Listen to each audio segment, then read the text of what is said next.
ಕಾಫಿನಾಡು ಮಲೆನಾಡು ಭಾಗದಲ್ಲಿ ಭಾರೀ ಗಾಳಿ ಹಾಗೂ ಮಳೆಯ ಅಬ್ಬರ ಜೋರಾಗಿದೆ.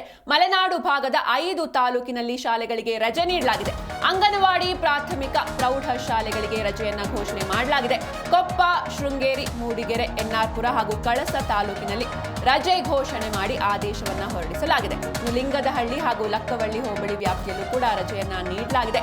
ಕಾಫಿನಾಡು ಮಲೆನಾಡು ಭಾಗದಲ್ಲಿ ಮಗೆ ಮಳೆಯ ಆರ್ಭಟ ಜೋರಾಗಿದೆ. ಬರೀ ಮಳೆ ಮಾತ್ರ ಅಲ್ಲ, ಗಾಳಿ ಕೂಡ ಇರುವಂತದ್ದು. ಮಲೆನಾಡು ಭಾಗದ 5 ತಾಲೂಕಿನಲ್ಲಿ ಶಾಲೆಗಳಿಗೆ ರಜೆ ಘೋಷಿಸಲಾಗಿದೆ.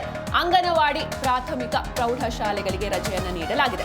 ಕೊಪ್ಪ, ಶೃಂಗೇರಿ, ಮೂಡಿಗೆರೆ, ಎನ್ಆರ್ಪುರ ಹಾಗೂ ಕಳಸ ತಾಲೂಕಿನಲ್ಲಿ ರಜೆ ಘೋಷಣೆ ಮಾಡಿ ಡಿಸಿ ಆದೇಶವನ್ನ ಹೊರಡಿಸಿದ್ದಾರೆ. ಇನ್ನು ಲಿಂಗದಹಳ್ಳಿ ಹಾಗೂ ಲಕ್ಕವಳ್ಳಿ ಹೋಬಳಿ ವ್ಯಾಪ್ತಿಯಲ್ಲೂ ಕೂಡ ರಜೆಯನ್ನ ನೀಡಲಾಗಿದೆ. ಇನ್ನು ಚಿಕ್ಕಮಗಳೂರು ತಾಲೂಕಿನ ಆಲ್ದೂರು, ವಸ್ತಾರೆ, ಖಾಂಡ್ಯ, ಆವತಿ, ಜಾಗರ ಹೋಬಳಿಗಳಿಗೆ ರಜೆಯನ್ನ ನೀಡಲಾಗಿದೆ. ತರೀಕೆರೆ ತಾಲೂಕಿನ ಲಿಂಗದಹಳ್ಳಿ, ಲಕ್ಕವಳ್ಳಿ ಹೋಬಳಿ ವ್ಯಾಪ್ತಿಗೂ ಕೂಡ ರಜೆಯನ್ನ ನೀಡಲಾಗಿದೆ. ಜಿಲ್ಲಾಧಿಕಾರಿ ಮೀನಾ ನಾಗರಾಜ್ ಈ ಬಗ್ಗೆ ಆದೇಶವನ್ನ ಕೂಡ ಹೊರಡಿಸಿದ್ದಾರೆ. ಪಶ್ಚಿಮ ಘಟ್ಟ ಹಾಗೂ ಮಲೆನಾಡು ಭಾಗದಲ್ಲಿ ಮಗೆ ಮಳೆಯ ಆರ್ಭಟ ಜೋರಾಗಿಯೇ ನಡೀತಾ ಇರುವಂಥದ್ದು. ನಿನ್ನೆ ಕೂಡ ಶಾಲಾ ಕಾಲೇಜುಗಳಿಗೆ ರಜೆಯನ್ನ ನೀಡಲಾಗಿತ್ತು. ಚಿಕ್ಕಮಗಳೂರು ಜಿಲ್ಲೆಯ ಮಲೆನಾಡು ತಾಲೂಕುಗಳಲ್ಲಿ ಮಳೆ ಮುಂದುವರಿತಾನೆ ಇದೆ. ಹೀಗಾಗಿ ಮಲೆನಾಡು ಭಾಗದ 5 ತಾಲೂಕಿನಲ್ಲಿ ಶಾಲೆಗಳಿಗೆ ರಜೆಯನ್ನ ನೀಡಲಾಗಿದೆ. ಅಂಗನವಾಡಿ, ಪ್ರಾಥಮಿಕ ಹಾಗೂ ಪ್ರೌಢ ಶಾಲೆಗಳಿಗೆ ರಜೆಯನ್ನ ನೀಡಿ ಡಿಸಿ ಮೀನಾ ನಾಗರಾಜ್ ಆದೇಶವನ್ನ ಹೊರಡಿಸಿದ್ದಾರೆ. ಕೊಪ್ಪ, ಶೃಂಗೇರಿ, ಮೂಡಿಗೆರೆ, ನರಸಿಂಹರಾಜಪುರ, ಕಳಸ ತಾಲೂಕಿನಲ್ಲಿ ರಜೆ ನೀಡಲಾಗಿದೆ. ಇನ್ನು ಲಿಂಗದಹಳ್ಳಿ ಹಾಗೂ ಲಕ್ಕವಳ್ಳಿ ಹೋಬಳಿ ವ್ಯಾಪ್ತಿಯಲ್ಲೂ ಕೂಡ ರಜೆಯನ್ನ ನೀಡಲಾಗಿರುವಂಥದ್ದು. ಚಿಕ್ಕಮಗಳೂರು ತಾಲೂಕಿನ ಆಲ್ದೂರು, ವಸ್ತಾರೆ, ಖಾಂಡ್ಯ, ಆವತಿ, ಜಾಗರ ಹೋಬಳಿಗಳಿಗೆ ರಜೆ ನೀಡಲಾಗಿದೆ. ತರೀಕೆರೆ ತಾಲೂಕಿನ ಲಿಂಗದಹಳ್ಳಿ, ಲಕ್ಕವಳ್ಳಿ ಹೋಬಳಿ ವ್ಯಾಪ್ತಿಗೂ ಕೂಡ ರಜೆಯನ್ನು ನೀಡಲಾಗಿದೆ. ಜಿಲ್ಲಾಧಿಕಾರಿ ಮೀನಾ ನಾಗರಾಜ್ ಆದೇಶವನ್ನ ಹೊರಡಿಸಿದ್ದಾರೆ. ಪಶ್ಚಿಮ ಘಟ್ಟ ಹಾಗೂ ಮಲೆನಾಡು ಭಾಗದಲ್ಲಿ ಮಳೆರಾಯ ಅಬ್ಬರಿಸ್ತಾ ಇದ್ದಾನೆ. ನದಿಗಳೆಲ್ಲ ಉಕ್ಕಿ ಹರಿತಾ ಇವೆ. ಅಪಾಯದ ಮಟ್ಟ ಮೀರಿ ಹರಿತಾ ಇರುವಂಥದ್ದು. ಇನ್ನು ತುಂಗಾ ನದಿ ಅಪಾಯದ ಮಟ್ಟವನ್ನು ಮೀರಿ ಹರಿತಾ ಇರುವಂಥದ್ದು. ಹೀಗಾಗಿ ಶೃಂಗೇರಿ ದೇವಸ್ಥಾನ ಜಲಾವೃತವಾಗಿದೆ. ನೀವು ಕೂಡ ದೃಶ್ಯದಲ್ಲಿ ಗಮನಿಸ್ತಾ ಇರ್ಬೋದು. ತುಂಗಾ ನದಿಯ ನೀರಿನಿಂದ ಶೃಂಗೇರಿ ದೇವಸ್ಥಾನ ಕೂಡ ಜಲಾವೃತವಾಗಿದೆ. ಮಲೆನಾಡಿನಲ್ಲಿ ಮಳೆಯ ಆರ್ಭಟ ಮುಂದುವರೆದಿದೆ. ಇನ್ನೂ 2 ದಿನಗಳ ಕಾಲ ಭಾರಿ ಮಳೆಯಾಗತ್ತೆ ಅನ್ನುವಂತಹ ಮುನ್ಸೂಚನೆ ಕೂಡ ಸಿಕ್ಕಿರುವಂಥದ್ದು.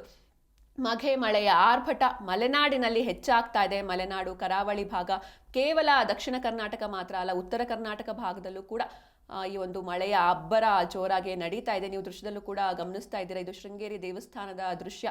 ತುಂಗಾ ನದಿ ನೀರು ಅಪಾಯದ ಮಟ್ಟ ಮೀರಿ ಹರಿತಾ ಇರುವಂಥದ್ದು. ಹೀಗಾಗಿ ಶೃಂಗೇರಿ ದೇವಸ್ಥಾನ ಸಂಪೂರ್ಣವಾಗಿ ಜಲಾವೃತವಾಗಿದೆ. ಅಲ್ಲಿನ ಪಾರ್ಕಿಂಗ್ ಸ್ಲಾಟ್ ಆಗಿರ್ಬೋದು, ಜೊತೆಗೆ ಆ ಪಾರ್ಕಿಂಗ್ ಸ್ಲಾಟ್ ಹತ್ರ ಏನು ಅಂಗಡಿಗಳೆಲ್ಲ ಇದ್ವು ಎಲ್ಲವೂ ಕೂಡ ಸಂಪೂರ್ಣ ಜಲಾವೃತವಾಗಿದೆ. ಇದು ಶೃಂಗೇರಿ ದೇವಸ್ಥಾನದ ದೃಶ್ಯ. ಚಿಕ್ಕಮಗಳೂರು ಜಿಲ್ಲೆ ಶೃಂಗೇರಿ ದೇವಸ್ಥಾನದ ದೃಶ್ಯ ಇದು.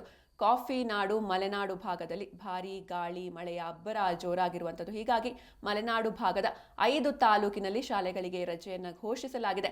ಅಂಗನವಾಡಿ, ಪ್ರಾಥಮಿಕ, ಪ್ರೌಢ ಶಾಲೆಗಳಿಗೆ ರಜೆಯನ್ನ ನೀಡಲಾಗಿದೆ. ಕೊಪ್ಪ, ಶೃಂಗೇರಿ, ಮೂಡಿಗೆರೆ, ಎನ್ಆರ್ಪುರ, ಕಳಸ ತಾಲೂಕಿನಲ್ಲಿ ರಜೆಯನ್ನ ಡಿಸಿ ಘೋಷಣೆ ಮಾಡಿದ್ದಾರೆ. ಇನ್ನು ಲಿಂಗದಹಳ್ಳಿ ಹಾಗೂ ಲಕ್ಕವಳ್ಳಿ ಹೋಬಳಿ ವ್ಯಾಪ್ತಿಯಲ್ಲಿಯೂ ಕೂಡ ರಜೆ ನೀಡಲಾಗಿದೆ. ಮಕ್ಕಳ ಹಿತದೃಷ್ಟಿಯಿಂದ ರಜೆಯನ್ನ ನೀಡಲಾಗಿರುವಂಥದ್ದು. ಇನ್ನು ಚಿಕ್ಕಮಗಳೂರು ತಾಲೂಕಿನ ಆಲ್ದೂರು, ವಸ್ತಾರೆ, ಖಾಂಡ್ಯ, ಆವತಿ, ಜಾಗರ ಹೋಬಳಿಗಳಿಗೂ ಕೂಡ ರಜೆ ನೀಡಲಾಗಿದೆ. ಅಪಾಯದ ಮಟ್ಟ ಮೀರಿ ನದಿಗಳು ಹರಿತಾ ಇವೆ. ತುಂಗಾ, ಭದ್ರಾ ಎಲ್ಲ ನದಿಗಳು ಕೂಡ ಮೈದುಂಬಿ ಹರಿತಾ ಇರುವಂಥದ್ದು. ಹೀಗಾಗಿ ಶೃಂಗೇರಿ ಕ್ಷೇತ್ರಕ್ಕೆ ಜಲದಿಗ್ಬಂಧನವಾಗಿದೆ. ನೀವು ಕೂಡ ದೃಶ್ಯದಲ್ಲಿ ಗಮನಿಸ್ತಾ ಇರ್ಬೋದು. ಇದು ಶೃಂಗೇರಿ ದೇವಸ್ಥಾನದ ದೃಶ್ಯ. ತುಂಗಾ ನದಿ ನೀರು ಸಂಪೂರ್ಣ ದೇವಸ್ಥಾನವನ್ನ ಜಲಾವೃತ ಮಾಡಿದೆ. ಶೃಂಗೇರಿ ದೇವಸ್ಥಾನದ ಪಾರ್ಕಿಂಗ್ ಸ್ಲಾಟ್ ಇದು. ನೀವೇನು ದೃಶ್ಯದಲ್ಲಿ ನೋಡ್ತಾ ಇದ್ದೀರಾ, ಪಾರ್ಕಿಂಗ್ ಸ್ಲಾಟ್ ಸಂಪೂರ್ಣವಾಗಿ ಜಲಾವೃತವಾಗಿದೆ.